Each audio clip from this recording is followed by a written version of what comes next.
Üdvözlünk a Social Card Podcastben. Ez az a műsor, ahol sikeres vállalkozók osztják meg velünk történetüket, tapasztalataikat és Google értékelések gyűjtésével kapcsolatos élményeiket. Célunk, hogy inspirációt, gyakorlati tanácsokat és új nézőpontokat adjunk minden vállalkozónak, aki fejlődni szeretne a digitális világban. Tarts velünk és ismerd meg a socialcard.hu közösség legizgalmasabb tagjait. Szóval üdvözlünk, Vivi, a Social Card vadonatúj stúdiójába.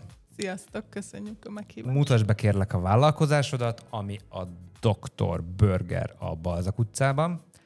Gyönyörű hely, érdemes elmenni, menjetek el mindenképpen, de most Vivi elmondja, hogy miért. A minőség, az alapanyagok, jó, én nem beszélek helyetted, inkább mondd el te.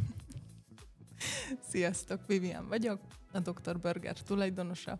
Nagyon nagy szívügyünk, hogy odafigyeljünk a minőségre, a prémium alapanyagokra, hogy beletegyük szívünket, lelkünket abba, amit készítünk, és ami még ezen felül nagyon fontos, azok ti vagytok a vendégek, hogy ne csak egy szám legyetek, hanem valóban a nagybetűs vendégek. Az, hogy a Dr. Burger tulajdonosa lettem, ez egy kicsit régebbre nyúlik vissza.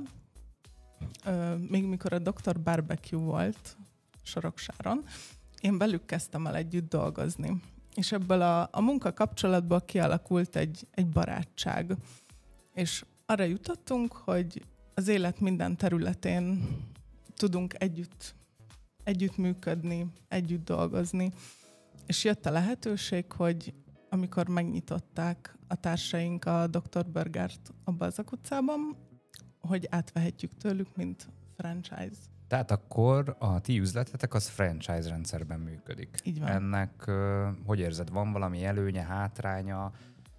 Voltak-e olyan kihívások, mondjuk ilyen kritériumok, amiket ők támasztottak, és nem tudtatok neki megfelelni maradéktalanul? Szerintem vagyunk olyan kapcsolatban, hogy mindent meg tudunk beszélni, megértjük egymás adott esetben problémáit, vagy elfogadjuk egymás tanácsait, mindenki meghallgat mindenkit, nincs alá-fölé rendelt szerep. És a Balzak utcai, amit ugye te vezetsz, az mikor nyílt? Január 20-án vettük át ebben az évben, de egyébként maga az étterem 2024 februárjában nyílt. És voltak olyan mérföldkövek, amik meghozták az igazi növekedést? Igen, voltak. Mikor a régi Dr. Barbecue-s vendégek elkezdtek ott is felkeresni minket, keresve a minőséget, azt az ízt, amit hiányolnak esetleg. Mikor szezonon kívül zárva volt, vagy hétköznaponként, mikor nem tudtak eljutni oda, mert a barbecue igazából csak csütörtöktől vasárnapig volt nyitva, mi pedig 2-től vagyunk. Csak azért is kérdezem, mert hogy ugye januárban indítani egy vállalkozást, amikor tényleg hideg van, én szerintem az már önmagában kihívás, nem?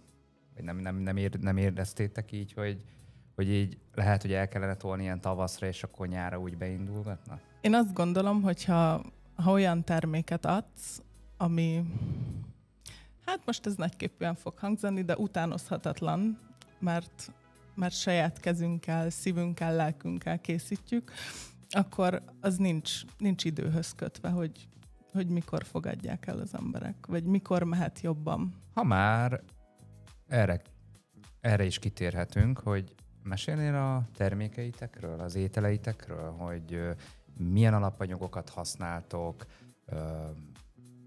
van-e tényleg saját koncepciótok, kreálmányotok ételben, bármiben? Nagyon figyelünk a minőségre, hogy minden alapanyag összetevő prémium minőségű legyen.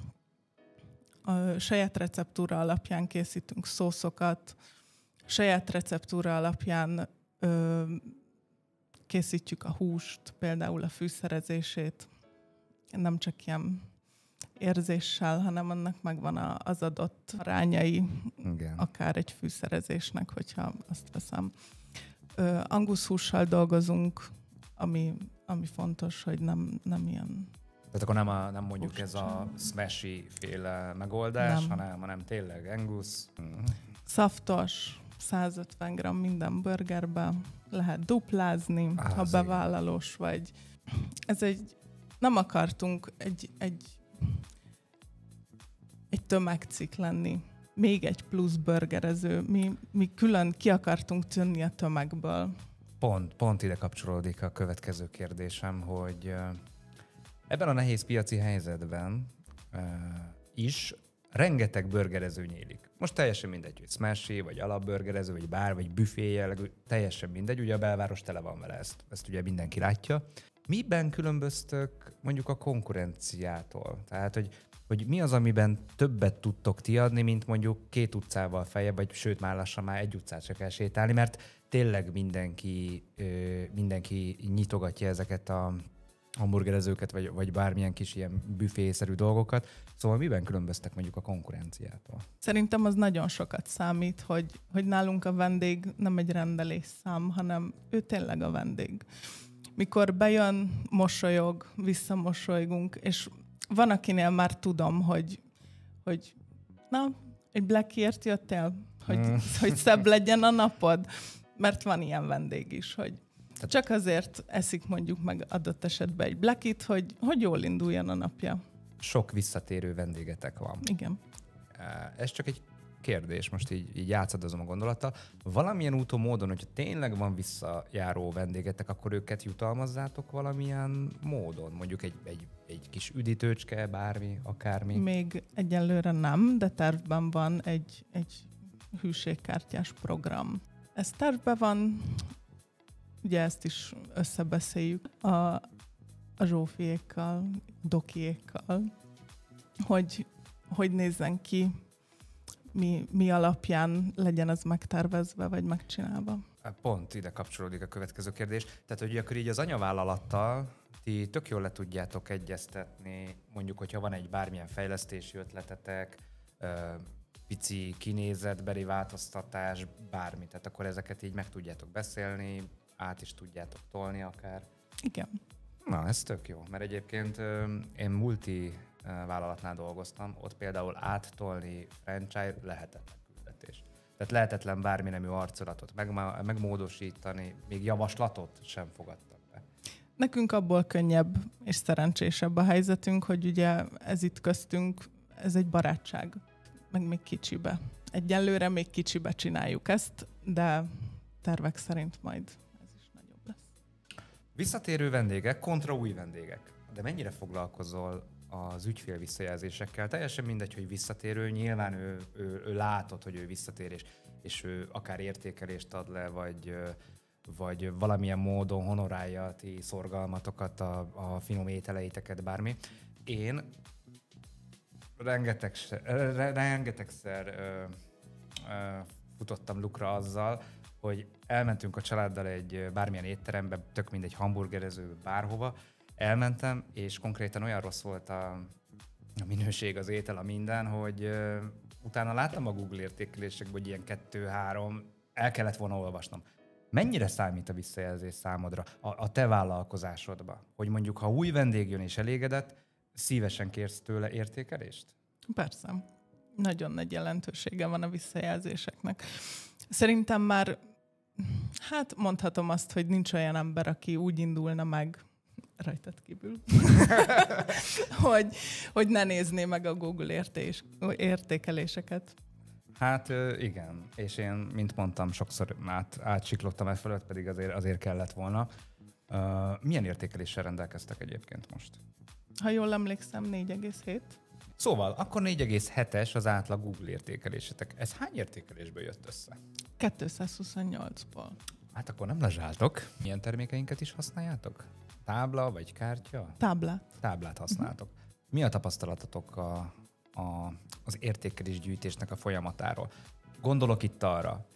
Bejön Józsi, megveszi a nagyon finom burgert, megeszi, de senki nem kér tőle értékelést. Vagy ha valaki kér tőle értékelést, akkor mire kikeresi egy Dr. Burger, közben mást értékel, közben elfelejti, közben nem csinálja meg, kimegy az ajtón, és viszlát, és sose értékelt, és lehet, hogy már többet nem látod, mert alsóbögyörös valak pusztán lakik. És itt az a kérdés, hogy célzottan, mondjuk a mi megoldásainkkal, táblánkkal, célzottan gyűjtitek az értékelést? Tehát megkéritek a vendéget, hogy értékeljen? Igen, van, hogy megkérjük, van, hogy maguktól, mert igazából ott van a tábla, ahol ülnek. Tehát, hogy feltűnő látják, és igazából nyomást is gyakorol rá, hogy akkor értékeljen. Miért döntöttél a social card megoldásai mellett? Egyszerű, modern és gyors. Oda érinti a vendég, mehet az értékelés. Vannak olyan értékelések, akik név nélkül rossz értékelést nyomnak, akár düböl, ezekre mindig válaszolunk. A jóra is, a rosszra is. Úgy gondolod, hogy ellensúlyozza a tábla ezeket mondjuk azt, hogy hamis értékeléseket? Szerintem igen. Mert ugye szerintem ti is küzdötök ezzel a problémával, mint rengetegen. Legalábbis nagyon sokan keresnek meg minket ezzel kapcsolatban, hogy hamis értékelések érkeznek. Tehát nem is volt ott, nem jelent meg, nem evett nálatok. Azt se tudja, mi fánterem mondjuk a Dr. Burger. Szerinted akkor így a tábla ellensúlyoz? Mindenképpen válaszolunk rá, de ha ezt látjuk mögötte, akkor jelentjük is. Megosztanál egy konkrét példát, amikor a social card megoldásai segítettek hozzájutni pozitív értékeléshez?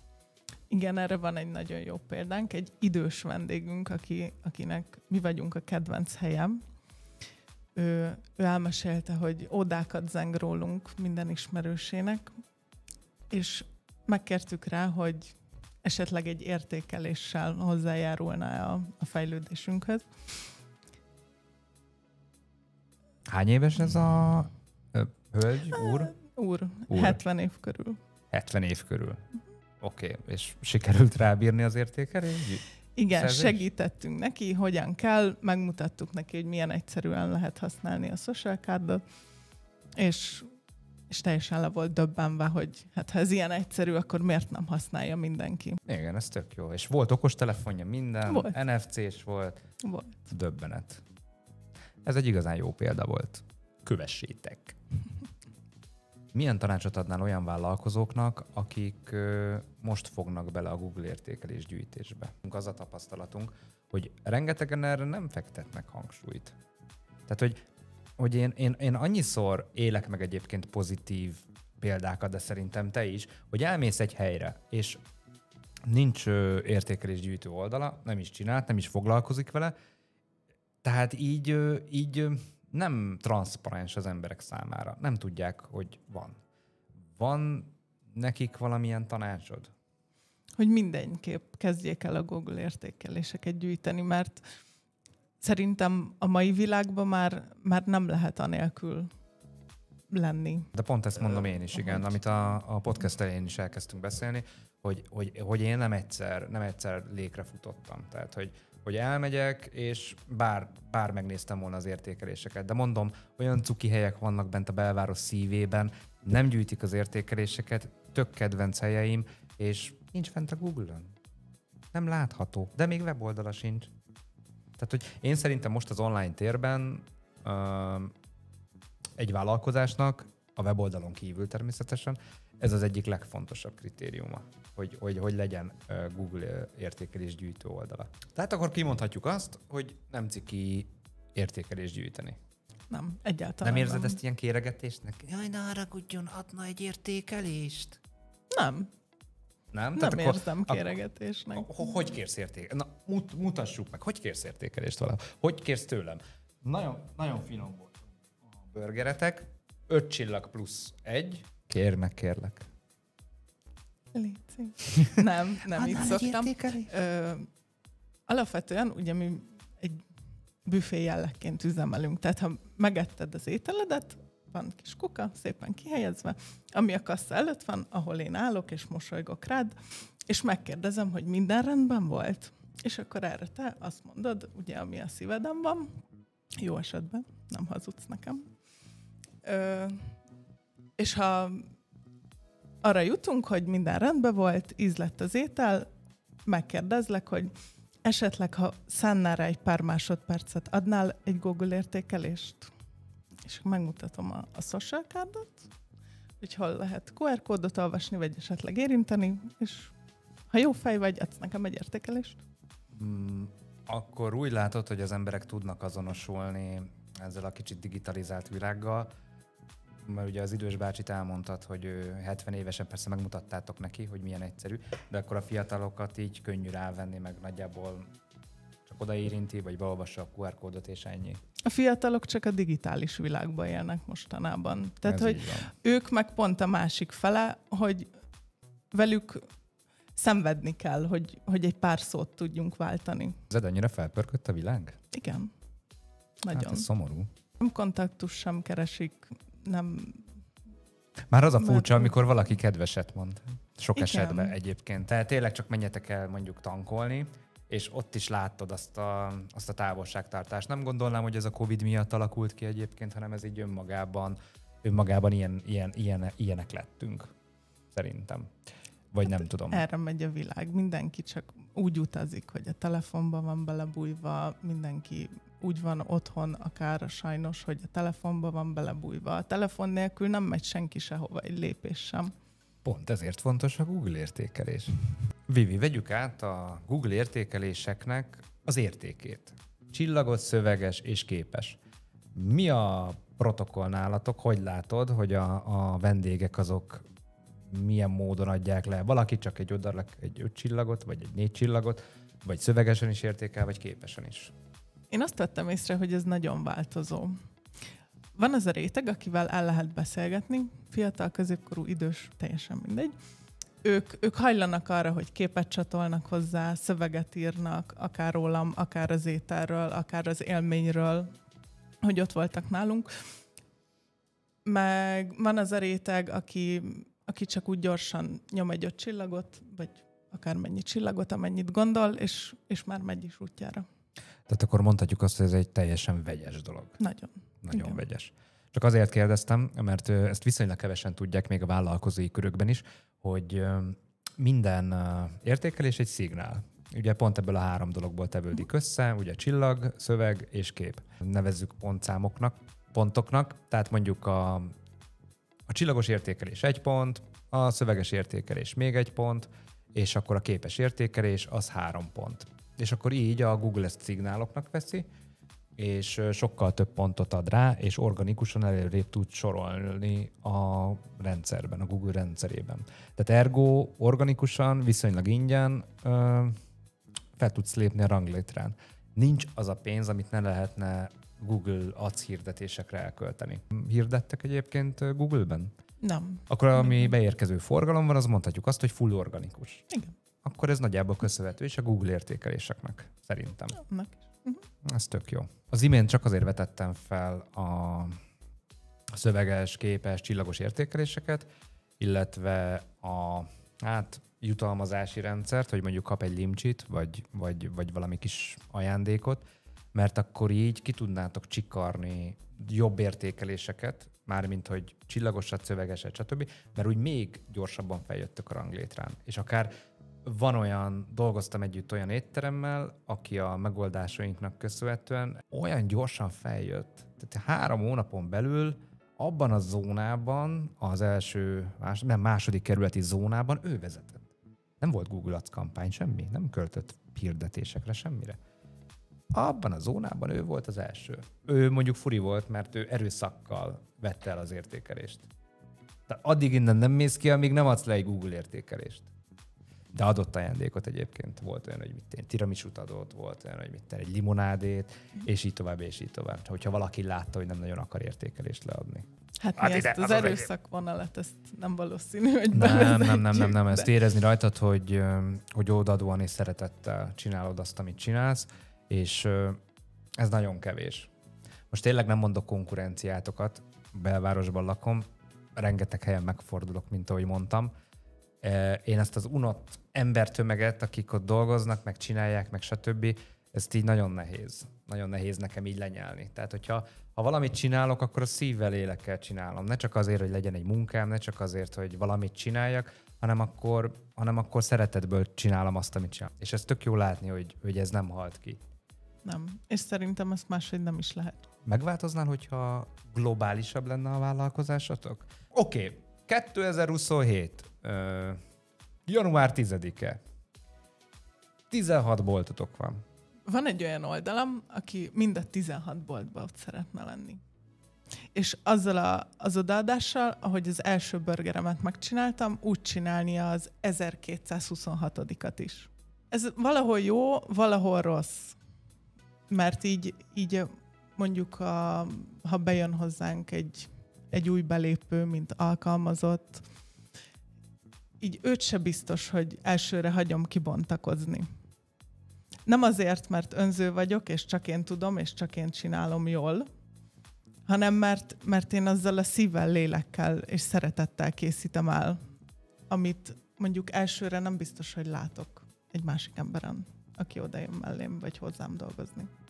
Igen, ez elég nagy probléma. Szerintem vannak most olyan cégek a piacon, ebben a szektorban, akiket bedarált ez a dolog.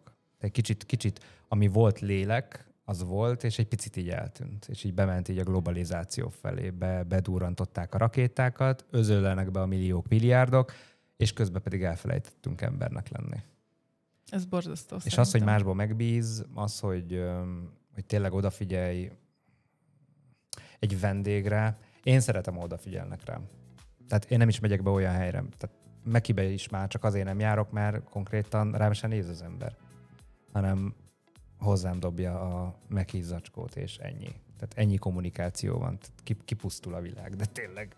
Összegezve, akkor a vendéglátásban szerinted fontosak a Google értékelések? Igen, szerintem fontosak. Úgy gondolod, hogy egy Google értékelés akár pénzegységre is váltható?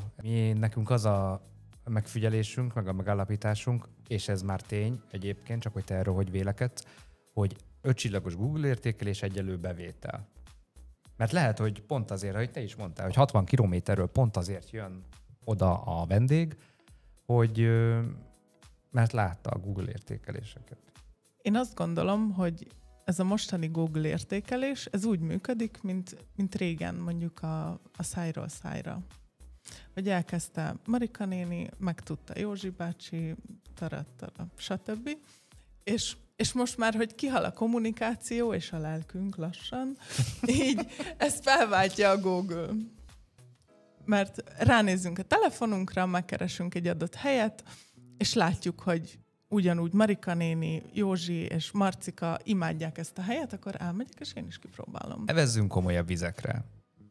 Mik a célok a jövőre nézve? Hogy látod? Hol látod magadat, mondjuk, vagy a vállalkozásotokat 5 év múlva? Sok terv van a fejünkben, hogy ebből melyik lesz majd megvalósítva előbb-utóbb, azt még nem tudom.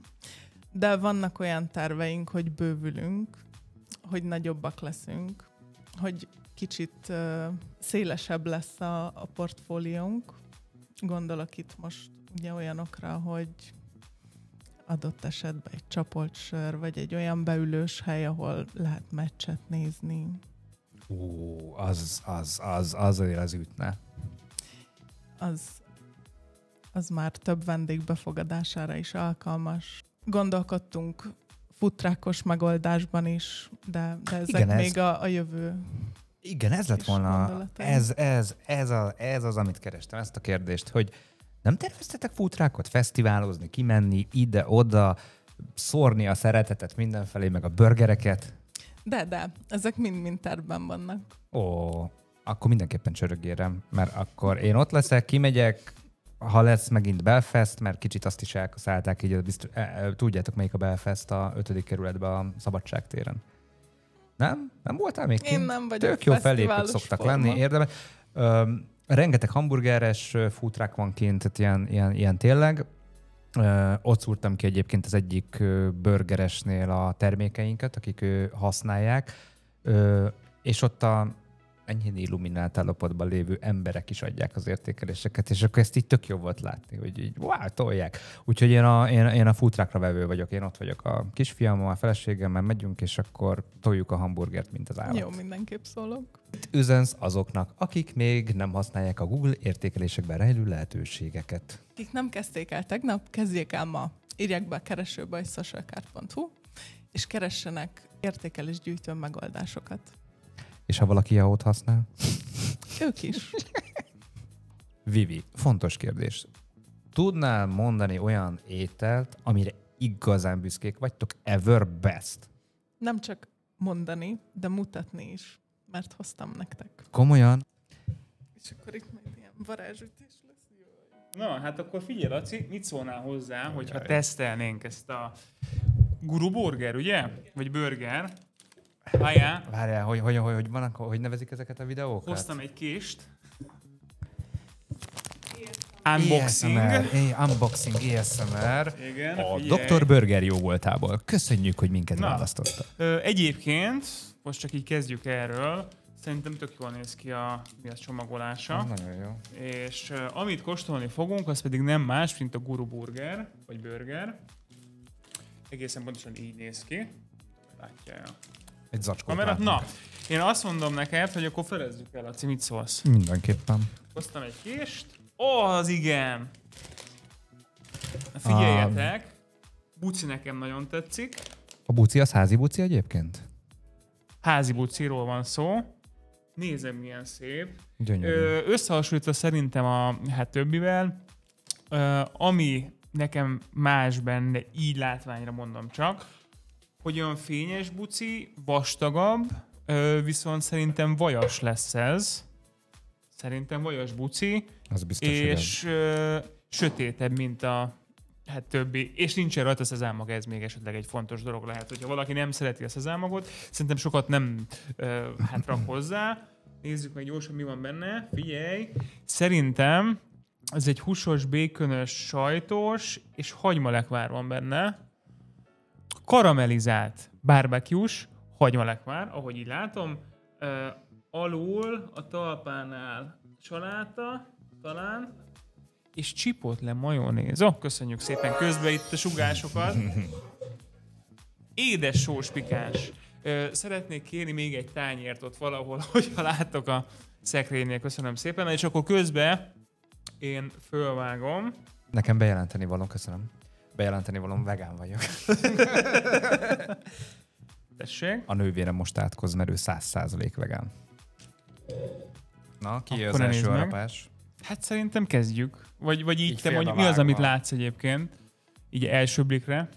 Kevés gyönyörűbb dolgot láttam életemben. Ja, és ami ugye a legfontosabb, hogy angusz hús van benne, de azt hiszem Illat az mondta is. Nagyon durva. És lehet érezni szerintem ezt a kis vajas ilyen bucit. Na nézzük. Enyhén csípős? A kedvem. Hús az szerintem más, Határozottan. vastagabb, Ami amit én látok rajta. ami ma trend, annál sokkal vastagabb. Sokkal. Határozottan jobb. És most jött meg nekem szerintem csípős íz. Csípős. De a csak lekvárba van így a végén. belekeverve? Szószba, csipodléba. Már És akkor rendesen nézzük remegek. meg limonádét is. Van egy Blue Grape limó, Saját limonádétok? saját limonádék, közben kapjuk itt az információt, és lime limó. Hát neked lime-os jó lesz? Ugye ez mindenmentes, csak viccelek. Félig cukor, félig méz van a limóba. Most kaptuk a... Nagyon a kedvünkbe információt. akartatok járni. Ez ilyen szőlős. Finom. 50 forintos? Bocsánat. Nem, ez fantasztikus. Ezt Finom? csak ajánlani tudom, ki kell próbálni. Na, most kaptuk még gyorsan az információt, hogy a másik szatyorba van házi sült krumpli, illetve házi szósz is. Na, már vissza is jöttünk, és van nekünk 4 szószunk. Az egyik az egy smoky fokhagymás szósz. Szerintem nekem kedvencem lesz, úgyhogy én ezt már mondjuk magamnak készítem ide. A következő a chipotle majonéz, szerintem ez a szósz volt benne ebbe is, hogyha itt tippelnem kéne. Ez is nekem szerintem kedvenc lesz. Green mayo, zöld fűszeres majonéz, és a szarvasgombás majonéz.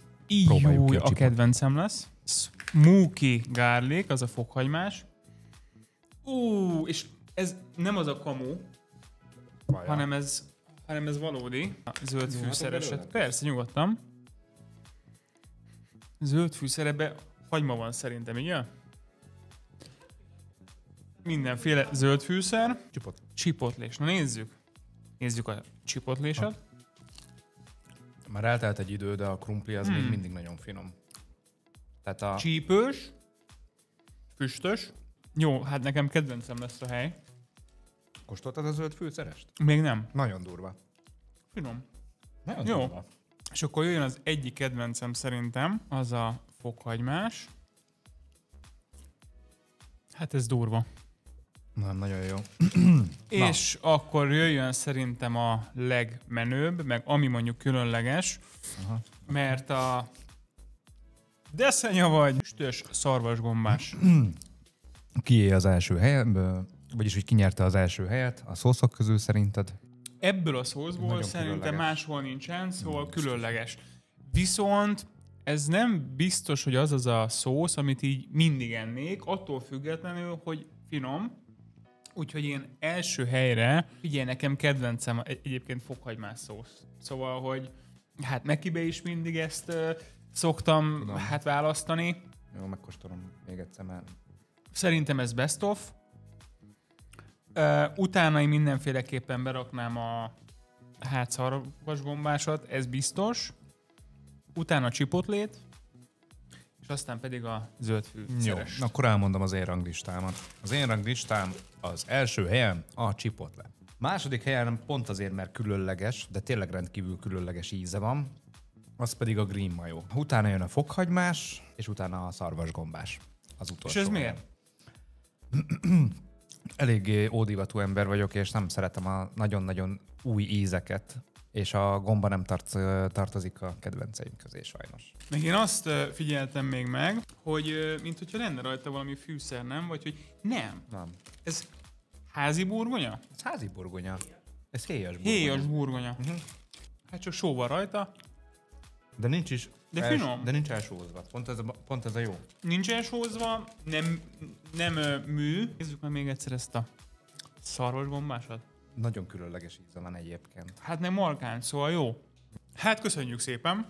Hálásan köszönjük, ez valami fenomenális És én élmény akkor volt. mentem is. Goodbye. Vissza is jöhetsz. A szószok itt maradtak, de nem baj. Köszönöm. A múltkor voltunk egy dedikált hamburgerezőben, nem mondom a nevét, de azt neveztem első helynek. Nekiadtam az első helyemet. Most a szívem az most tényleg pártatlanul, meg viccet félretéve.